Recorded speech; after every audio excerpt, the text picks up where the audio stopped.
You know, as a Wisconsin taxpayer, you're in the book publishing business? The problem is you're paying to print a book over and over again that is no bestseller. This morning on Special Assignment, Fox 11's Mark Leland examines the government waste. Every 2 years, the new Wisconsin legislature that fills these chairs in the Senate and Assembly chambers is documented in these books. They're called Blue Books, and they've been printed by the state at taxpayer expense every 2 years, dating back to 1852. I think it serves a valuable purpose for the citizens to know more about the government. That has been the apparent intent of it for well over 100 years. Stephen Miller heads up the Wisconsin Legislative Reference Bureau, which publishes the book. Located across the street from the Capitol in Madison, staff here are already working on the next Blue Book that will go to print in the spring. There are several people who work on it for about a year, compiling statistics and tables and laying out the photographs. Each publication has biographies of the legislators and facts and figures about elections, departments, and committees involved in state government.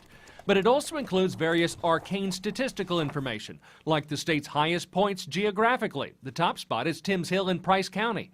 Or how about the list of Wisconsin's state symbols? The state insect is the honeybee. It even highlights 4 pages of Wisconsin's famous citizens. Guess what Ole Evinrude invented? The Blue Book is so important that its publication is mandated by law. In fact, the state statute even details who the book should go to. County clerks, sheriffs, and a whole list of public officials are sent a copy. And some get a whole lot more, all at taxpayer expense. You received 350 of these? Yes. That's right. Assemblyman Chad Weininger, like every other member of the state assembly, received 350 copies of the Blue Book after he was elected in 2010. State senators get 600. Weininger just won re-election, so he'll receive 350 copies of the updated Blue Book next year when it's ready. I mean, that is a clear example of government wasting money. How much money? In 2010, the state contracted with a publisher to print 64,600 Blue Books at a cost of $328,000. If you'd like to buy one, you can order them on the state website for just $7.30 each plus shipping. But very few are sold, since the bulk of them go to state legislators who are able to then give them away to constituents. A perk, if you will. This is one of those almost sacred cows where you don't touch the Blue Book around here, because the politicians in Madison like to use them as a way to send some things out to their constituents, but I really don't see the value in the book anymore. So State Representative Tyler August, in his first term, introduced a bill to eliminate the costly printing of the Blue Book, since for the past several years, the entire Blue Book can be downloaded online for free. And August himself has not witnessed any real demand among his constituents to even obtain a copy of the Blue Book.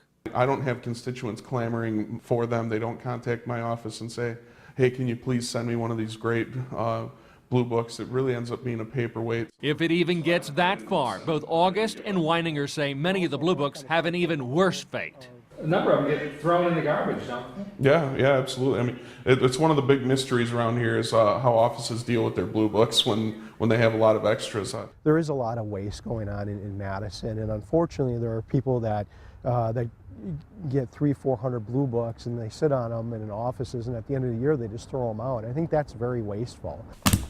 In addition to the Blue Books, the state of Wisconsin also prints folded highway maps, and they're given away for free. The Department of Tourism mailed me this one at taxpayer expense. But like the Blue Books, the maps are primarily given away to members of the legislature. They each get 500, so they can hand them out to constituents. Over the last 2 years, 1.7 million maps were printed at a cost of $250,000. The maps are also required to be printed and distributed in bulk according to state statute, even though anyone with GPS or a cell phone with internet service can call up directions to anywhere they want to go. Well, the state has been printing maps and Blue Books for years and years and years, and traditionally state lawmakers have given them to constituents or to people on request. So, it is a perk in a sense. But Todd Berry, who heads up the Wisconsin Taxpayers Alliance, isn't critical of the expense. When it comes to the Blue Book, he gets one every year. He considers it a reference book and supports its continued printing. There's no question that new technology allows one to consult individual pages or tables online. The problem is I think it has much broader use, and that is for historical research and so forth. The Legislative Reference Bureau is a nonpartisan agency, so its officials are not taking sides on whether it should continue to print the book at taxpayer expense. Right now they do so only because it's state law.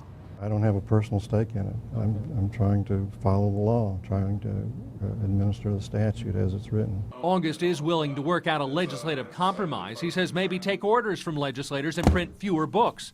Last year, he returned all 350 of his copies. You know, is this the biggest budget priority in the world? Clearly it's not, but it's important, I feel like. While the bill did not go very far last session, Representative August says he is not giving up on the taxpayer and plans to reintroduce legislation next year.